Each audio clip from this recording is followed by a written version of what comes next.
السلام عليكم ورحمة الله وبركاته. جرى جرتو كبجمتوتا ورموتا بكجر تنتنا غان كينيا خانون الراخي سنادك أبو كوني سغلي بوسوناتي جرتو هنغفوتو دو عيسى زي لعد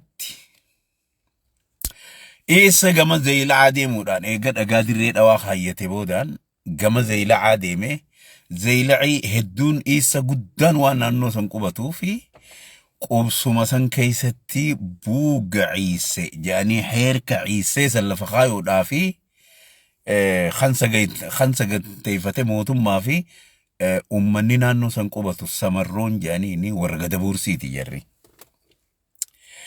غد بورسين دمنين لفرات لبمن ملي عيسى بوغسا أسي نورت هي لفهن كايتو جاني آداء إساتي في خانة هنداو جلا دنيتي جرني جاتو أبدا دمنين لبمن ملي هنومان كاينة هنگا أمان تناتي إيانسات ديما جرا جاتو عيسى موتم ما جبوتي غرغار صفته ببال لفنا لفانانو خانة هنداو ربشان إسا اتفوفات جرا جاتو مي أمة أورومو كان نانو درين أواقبتو إلمان أوروموتا مي أفان سوماليني بيتني مي غدبورسي في إني غدبورسي قصة قد دودي سيو عيسو ما في سمرومي ولله العكم والقراجرين جرخون the same language the same religion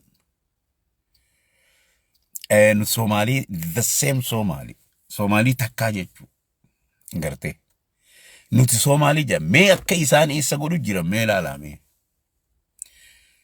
isa khana akka godu jira lala ilmi nama daloota dhufaa jiruuf akka falamee seenaa bareedduu lafa kaaya abadan isa numan kaayanne janiiti isa garteetiin magaalaa tana keessa huma takkan qabu jaan huma takka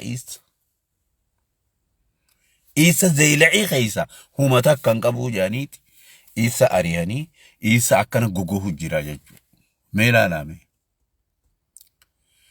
dirree dhawaa keessatti isa waa takka malee dubbii takka malee manguddoon teenya hayyoonni keenya abbootiin gadaa odoo irraa nafin alaabaa Muqaadishoo irraa fidee Jabuutii irraa fidee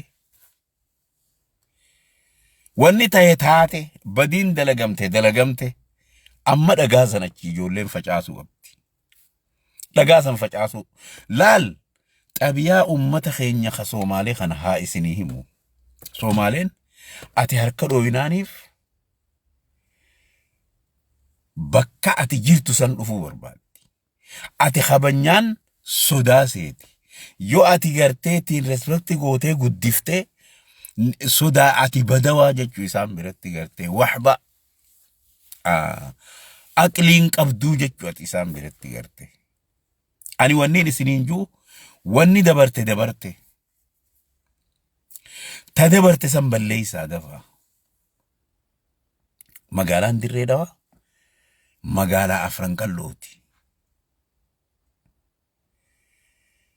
abbaan gadaa gabbahee dubbachuu qaba bakkuma nagee akkatti haasa'u irratti dirreen dhawaa seenaanis aadaanis biyyummaanis lafaanis uumamaanis lafa afran qalloo biyya Oromiyaati Oromiyaa guutuudha amma Oromiyaa guutuudha dirreen dhawaa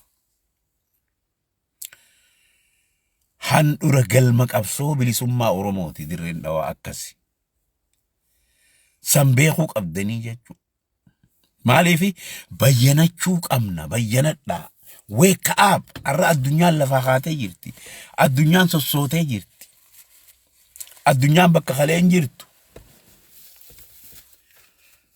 nama si kabaji nama sin kabajin lafateetiis namaa hin qoodin dhaloonni dhufaa jiru ka guddachaa jiruuf seenaa badduu lafatti nambisina dhagayaa dargaggeeyyiin Oromoo dargaggoonni Oromoo qeeroon Oromoo shamarran Oromoo seenaa badduu manguddoon teenya lafa keessa abbootii teenyan dhaalchisina isin san bira dabruuf doggoma namni dura bakka bulu tolfateeti dalaga bobba dirree dhawaa tolfanneeti achi boodaan dalagaa irra bobbaanaa jechuu lafa maqaa oromoo qabdu cufaa'uu oromoo jalatti deebuu qabdi laftummaan maqaa oromoo qabu gaarri maqaa oromoo qabu naannoon maqaa oromoo qabdu hundinuu lafa oromooti akkasi kana booda akkasi gartee nuti wanni jennu Ciisa waata kan qabu dirree dhawaa keessa dhagaa kaayisan sanis facaasaa akkanaan jaan kunoo gama kiyyaan akka nama tokkootti kaniin jiru akka nama tokkootti manguddoon teenya feetan aaraa feetan dhiisaa Ciisa kabajaa hin beeku Ciisa akka samarroon godhaa jirtu kana kabajaan isaa ulfinni isaa akkana magaalaa dirree dhawaa abiyyiin ta oromooti jennaan Ciisa Jabuutii raaya janii lallabanii jechuudha. Who are you? Ati maali gaafana? Ankanumaan isiniin ja'a waa'ee dirree dhawaa isinirran beeku. Waa'ee lafaatiis isinirran beeku. Waa'ee seenaatiis isinirran beeku. Anammoo dhaloota dhufaa jiru kanaafin dubbadha. Dhaloota dargaggoota naannawa dirree dhawaa qubatan. Dargaggoo Oromoo warreen ilmaan afran qalloo. Ilmaan afran qalloo. Ilmaan aniyya torbaa. Joolleen ituu sagalii. Kan naannawa joolleen ilmaan sayilan ituu. Kan naannawa dirree dhawaa qubatan. An isiniifiin dhaamsa dabarsa. Biyyitun biyya teeysani lafa teeysani bakka joolleen teeysan hegereef itti gabbaatu. Hegereef. Ilmaan keeysanis akkuma arra isin tahaa jirtan kanatti Ciisa ijatti quban irbin. Somaaleen ija qubatti isinin irbin akkuma arra godha isin bisnisaa fi waa hundaanuu guddattanii jijjiiramuu teeysan booda joolleen tee bakkatti gabbaatuun qabdu. Dachii tana tarkaanfii takka doolaara 1,000 si gurguruu ta'an tarkaanfii takka doolaara 1,000 bituu teessa lafa adeetti dhalatte ta abbaan keetti dhalate tana kaakuu keetti dhalate ka'ii Somaalee turre qubachuu deemaa jedhanii gurra keessatti qabalanii si ari'an. Yaa